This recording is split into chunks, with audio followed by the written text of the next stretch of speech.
Hello students, आज मैं आपको क्लास 10 के chapter from the diary of Anne Frank के कुछ इम्पॉर्टेंट पॉइंट्स बताने जा रही हूँ। इस लेसन के ऑथर खुद एनी फ्रैंक हैं। एनी फ्रैंक कौन थी? एनी फ्रैंक एक 13 ईयर ओल्ड गर्ल थी जो कि सबसे पहले कि एक डायरिस्ट थी। ओके, डायरिस्ट जो कि डायरी लिखता है, और इनका बैकग्राउंड था जर्मन डच। जर्मन बना है जर्मनी से और डच नेदरलैंड से। ओके, और जूइश हेरिटेज यानी कि ये एक ज्यू थी। ज्यू जिन्हें हम हिंदी में यहूदी बोलते हैं। ओके, और इनकी जो डायरी थी वो पॉस्टमसली पब्लिश हुई थी। Posthumously means after the death. तो यानी कि इनकी जो डायरी थी वो the diary of a young girl के नाम से आफ्टर हर डेथ, इनकी डेथ के बाद पब्लिश हुई थी। ओके, और ये कौन थी? ये एक ज्यूइश विक्टिम थी होलोकॉस्ट की। ओके, तो ये होलोकॉस्ट क्या है हम समझते हैं। सबसे पहले तो ये कि एनी फ्रैंक एक डायरिस्ट थी, यानी इन्हें डायरी लिखा करती थी। दूसरा, इनका background German Dutch, Dutch Netherland से और जर्मनी से है। और third point, Holocaust. What is Holocaust? तो होलोकॉस्ट था killing of 6 millions Jewish men and women, women and children by Nazi Germany.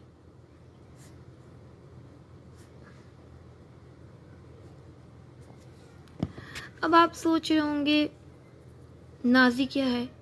Okay, तो सबसे पहले तो होलोकॉस्ट क्या है? होलोकॉस्ट है एक ऐसा टाइम था जब 6 millions of Jewish main women and children, मतलब जो ज्यूस थे उनके जो भी उनमें मेन विमेन हो या बच्चे हों, सारे के सारे, उनमें से 6 मिलियन लोगों को नाजी जर्मनी ने उनकी किलिंग हुई थी, यानी उनको मार डाला था। अब ये नाजी कौन है? तो इसका आंसर है नाजी एक पॉलिटिकल पार्टी थी। ओके, जर्मनी की, headed by Hitler. Okay, headed by Hitler. Hitler का नाम तो आप सबने सुना होगा। तो हिटलर की एक पार्टी थी नाजी, और इन्होंने ही होलोकॉस्ट अंजाम दिया। होलोकॉस्ट में 6 मिलियन ज्यूस को मार डाला गया था, और एनी फ्रैंक उनमें से एक थी।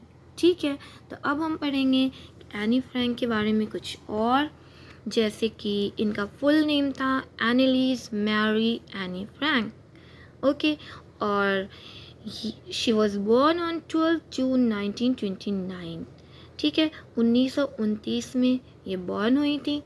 ठीक, और इनकी डेथ हुई थी फरवरी और मार्च 1945। यानी इनका जो मंथ ऑफ डेथ है वो श्योर नहीं है कि फेब था या मार्च था, बट इन दोनों में से एक था।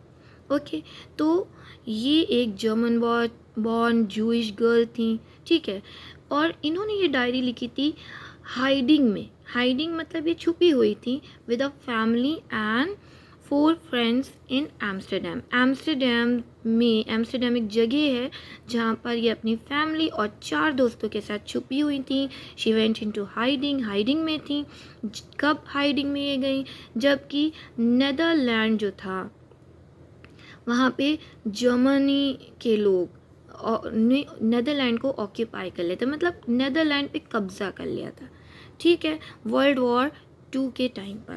तो आपको ये भी याद रखना है कि ये जो आप पढ़ रहे हैं चैप्टर, तो ये जो इवेंट्स हैं ये सब वर्ल्ड वॉर 2 के टाइम के हैं।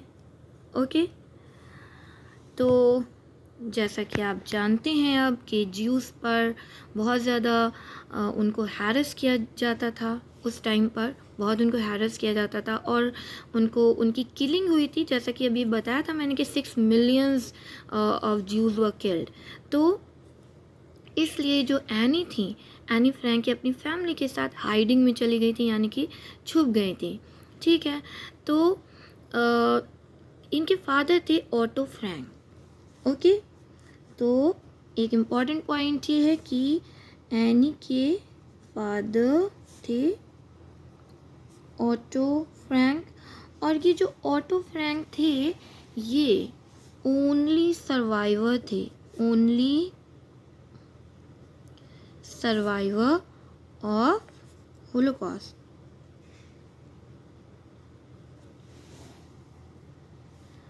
From his family.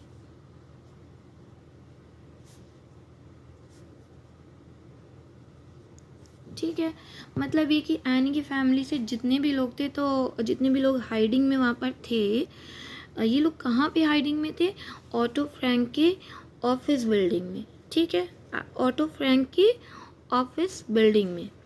ओके, और ये लोग वहाँ पर 2 इयर्स तक हाइड रहे, यानी कि 2 साल तक ये वहाँ छिपे रहे। लेकिन फिर अल्टीमेटली ये जो ग्रुप था जो यहाँ रह रहा था, इनको बीट्रे किया गया। बीट्रे करना मतलब धोखा दिया गया इनको। ओके, और इनको ट्रांसपोर्ट कर दिया गया कॉन्सेंट्रेशन कैंप में।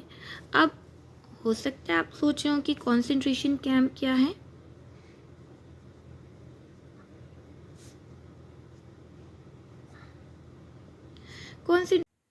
तो कॉन्सेंट्रेशन कैंप सिस्टम एक ऐसा सिस्टम था जहाँ पर जो ज्यूस थे उन्हें रखा गया था कैंप्स बना करके, क्योंकि उनको उनके घरों से निकाल दिया था। तो इन्हीं कैंप्स में जा कर के एनी की डेथ हो जाती है एक डिज़ीज़ से, टाइफस नाम की डिज़ीज़ से।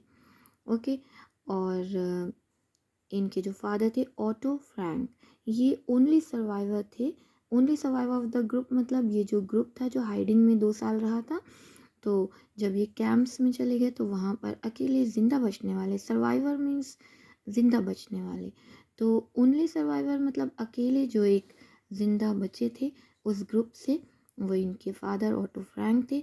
और जब ये वॉर एंड हो गई तो इनके फादर को इनकी डायरी मिली, जिसको उन्होंने the diary of a young girl के नाम से पब्लिश करवाया। और ये ओरिजिनली डच लैंग्वेज में लिखी गई थी, यानी लैंग्वेज ऑफ नेदरलैंड्स, लेकिन इसको ट्रांसलेट करवाया गया इनटू मेनी लैंग्वेजेस, बहुत सारी लैंग्वेजेस में।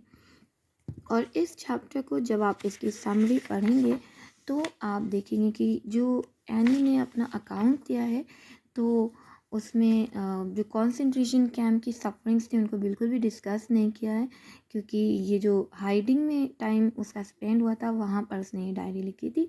तो वहाँ पर उसने अपने स्कूल के बारे में, अपने फ्रेंड्स के बारे में, अपने एक्सपीरियंसेस के बारे में लिखा था।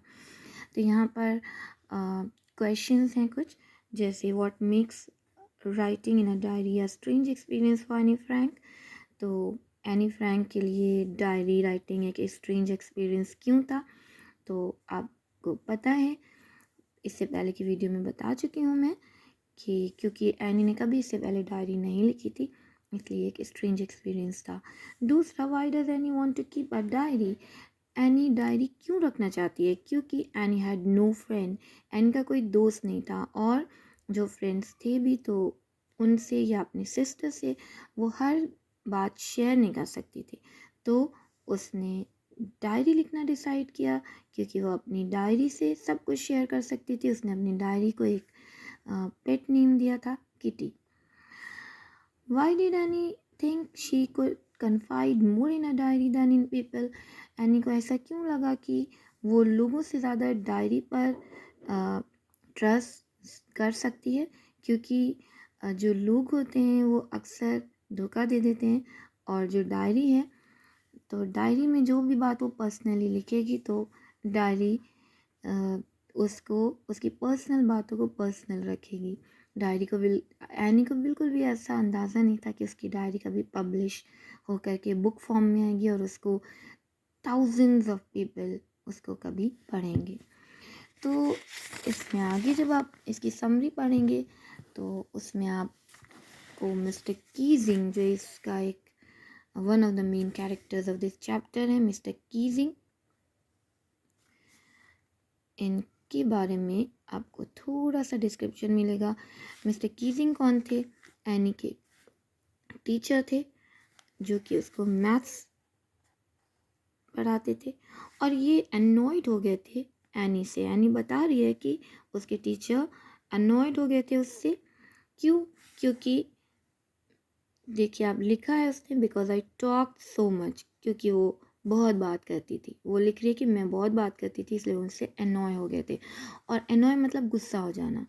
तो क्योंकि एनी बहुत बात करती थी इसलिए मिस्टर कीजिंग उससे गुस्सा हो गए और वो उसको चैटर बॉक्स बोलते थे। तो उन्होंने चैटर बॉक्स वो होता है जो बहुत बोलता है, तो उन्होंने उसको ऐसे लिखने को बोला कि तुम चैटर बॉक्स पर ऐसे लिख के लाओ।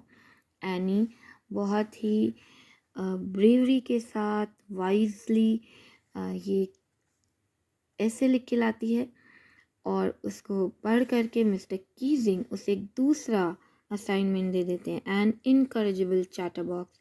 इनकरेजिबल वो होता है जिसको करेक्ट नहीं किया जा सकता, यानी कि एक ऐसा बातूनी इंसान जिसको आप करेक्ट नहीं कर सकते। फिर एनी उसके ऊपर भी एक ऐसे लिख के ले आती है और फिर मिस्टर कीजिंग उसे एज अ पनिशमेंट एक और ऐसे लिखने को देते हैं।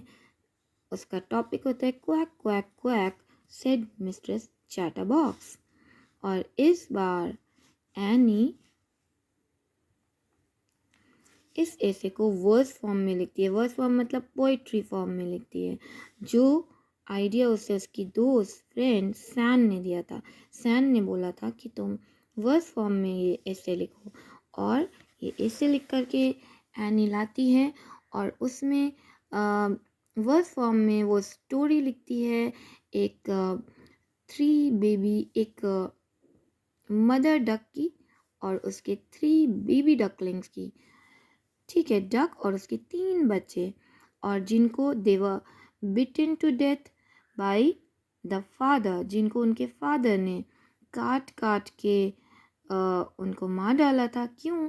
Because they quack too much, क्योंकि वो बहुत ज़्यादा क्वैक क्वैक करते थे। तो जब ये स्टोरी मिस्टर कीजिंग पढ़ते हैं तो वो सीरियस हो जाते हैं और देन एनी को अलाउ कर देते हैं कि वो टॉकिंग कर सकती है। तो ये आपका मेन जो इवेंट इंसिडेंट बताया था एनी ने, ये था। और थोड़ा बहुत उसने अपनी फ्रेंड्स के बारे में भी बताया है। तो आप ये सारे इम्पॉर्टेंट पॉइंट्स जो मैंने आपको बताए हैं, इन्हें आप याद रखिएगा, इन्हें नोट कर लें। और इसके अलावा अगर आपको कोई और क्वेरीज आपकी हों तो आप मुझे बता सकते हैं, मुझे नोटिफाई कर सकते हैं। मैं आपको एक नई वीडियो के साथ फिर मिलूँगी, तब तक के लिए गुड बाय।